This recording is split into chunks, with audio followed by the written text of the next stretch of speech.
আমন্ত্রণ সবাইকে আজকের নতুন একটি ভিডিওতে। এই দেশি মুরগি পালনে আপনারা যদি 0 দিন থেকে শুরু করেন, বাচ্চাগুলোকে অন্তত 15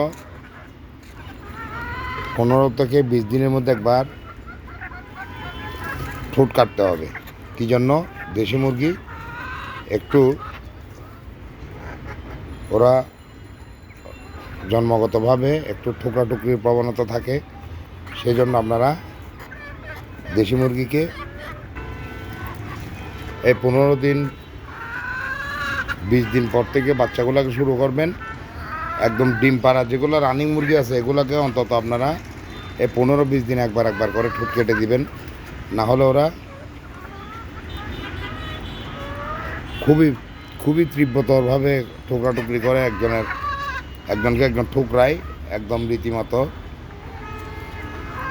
পশম থেকে চামড়া পর্যন্ত উঠাই ফেলে।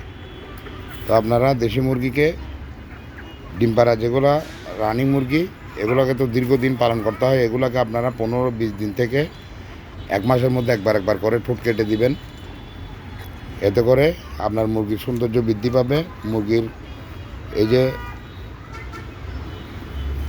পশমগুলো যে একজন ঠোকরাই উঠাই ফেলে, ওইটা উঠাইতে পারবে না। চামড়া একজন ঠোকরাই ছিঁড়ে ফেলে, ওইটাও করতে পারবে না। মুরগির সৌন্দর্য বৃদ্ধি পাবে। সেই জন্য আপনাদেরকে দেশি মুরগির এই 15-20 দিনে বলতেছে 1 মাসের মধ্যে ঠোঁট কেটে দিবেন।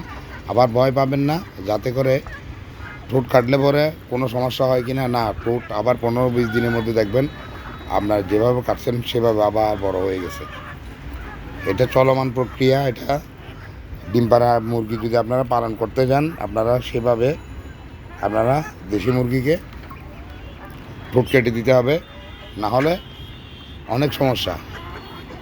ঠোকরাটুকরির প্রবণতা বন্ধ করতে এই যে ঠোকরাটুকরি যাদের বেশি মুরগি আছে ওরা ডিবিকা মেশিন আছে, ছাকা দেয়, ওইটা দিয়ে করবেন। আর আমার মতো অল্প স্বল্প যাদের আছে ওরা নেইল কাটার দিয়ে আপাতত কেটে দিয়েন, যাতে করে ঠোকরাটুকরি বন্ধ হয়ে যায়। ঠিক আছে, আজকের ভিডিও এই ঠোকরাটুকরি সম্পর্কে আপনাদেরকে যাই পারছি ধারণা দিছি।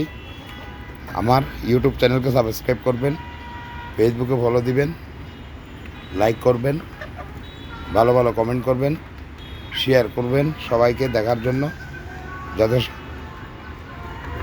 সবাই দেখে এই দেশি মুরগি পালনে উপকৃত হয়। খোদা হাফেজ। আসসালামু আলাইকুম।